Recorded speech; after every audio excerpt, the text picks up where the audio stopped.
வணக்கம் நண்பர்களே. இன்றைக்கி நம்ம பார்க்க போகிற வீடியோ என்னன்னா, நம்ம கடக லக்னத்தை பற்றி பார்க்குறோம். கடக லக்னம் 4வது வீடு, அதிபதி யாருன்னு பார்த்தீங்கன்னா சந்திரன். இந்த லக்னம் பார்த்தீங்கன்னா சரலக்னம்னு சொல்லுவாங்க. அதாவது வாழ்க்கையில் ஒவ்வொரு ஸ்டெப்பும் முன்னாடி போயிட்டே இருக்க லக்னம்.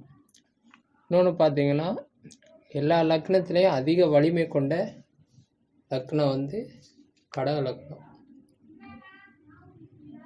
சரி, அடுத்து பார்த்தீங்கன்னா இது குரு பகவானோட உச்ச வீடு.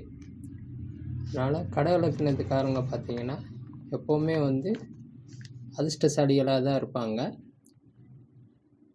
அதே மாதிரி என்ன அப்படின்னா, வாய்ப்புகள் அதிகம் கிடைக்கிற லக்னம் கடக லக்னம். ஏன்னு பார்த்தீங்கன்னா எல்லா வீடுகளும் பார்த்தீங்கன்னா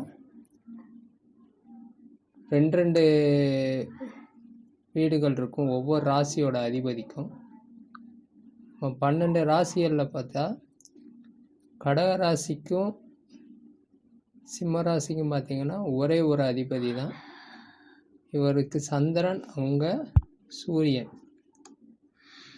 அதனால் பார்த்தீங்கன்னா சந்திரனோட முழு ஆதிக்கம் பெற்ற லக்னம் பார்த்தீங்கன்னா கடக லக்னம்.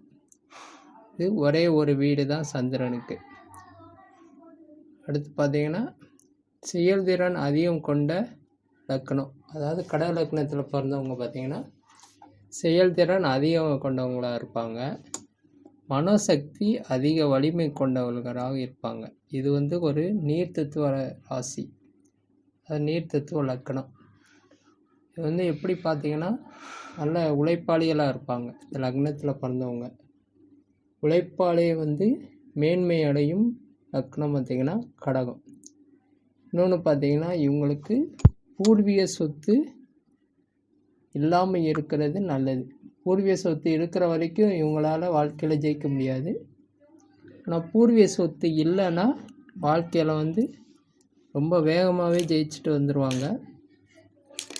அதனால் கடக லக்னத்துக்காரங்க பூர்வீக சொத்து இருந்தாலும் அதை விற்றுட்டு இவங்க ஏதாவது பிஸ்னஸ் பண்ணுறது தான் இவங்கள மேன்மை அடைய செய்யும்.